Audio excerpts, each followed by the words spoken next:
Hello बच्चों, चलिए प्रश्न को देखते हैं। प्रश्न है, निम्न में से कौन सा नाइट्रस अम्ल व नाइट्रिक अम्ल का मिश्रित एनहाइड्राइड है?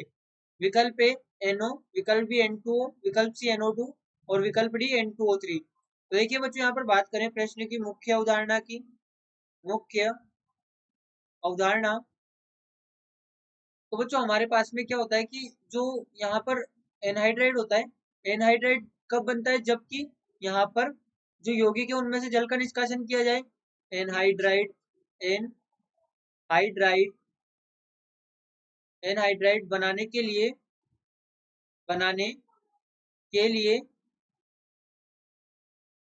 एनहाइड्राइड बनाने के लिए प्रयुक्त किए गए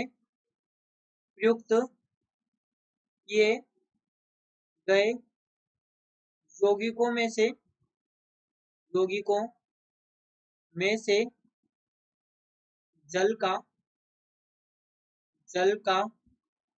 निष्कासन किया जाता है।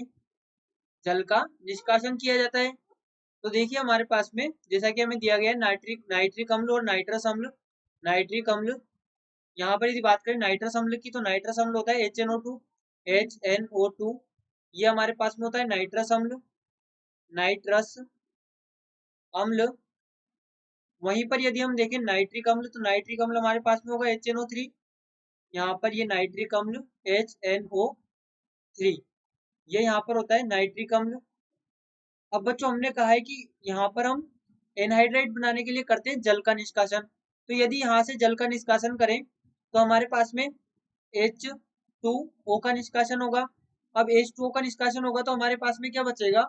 यहाँ पर एक तो N2 बचेगा और साथ में यहाँ पर पांच ऑक्सीजन थे। अब इसमें से एक ऑक्सीजन निकल गया तो हमारे पास में यहाँ पर 4 ऑक्सीजन बचे।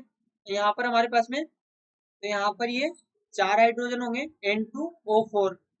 अब बच्चों यदि हम यहाँ पर ऑप्शन में देखें तो हमारे पास में N2O4 हमें नहीं दिख रहा, तो हम यहाँ पर इसे इस प्रकार से भी लिख सकते हैं 2N2O।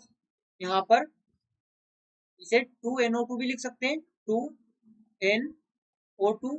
यहाँ पर 2NO2 भी इसे लिख सकते हैं। तो बच्चों देखिए हमारे पास में जो सही विकल्प होगा यहाँ पर हमारा, वो होगा विकल्प सी NO2, जो कि यहाँ पर नाइट्रस अम्ल और नाइट्रिक अम्ल का मिक्स्ड एनहाइड्राइड होगा, यानी कि मिश्रित एनहाइड्राइड मिश्रित एनहाइड्राइड यहाँ पर ये हमारे पास में होगा नाइट्रस अम्ल और नाइट्रिक अम्ल का। तो बच्चों इसलिए हमारा यहाँ पर विकल्प सी सही उत्तर होगा। आशा करते हैं आपको प्रश्न समझ आया होगा। धन्यवाद।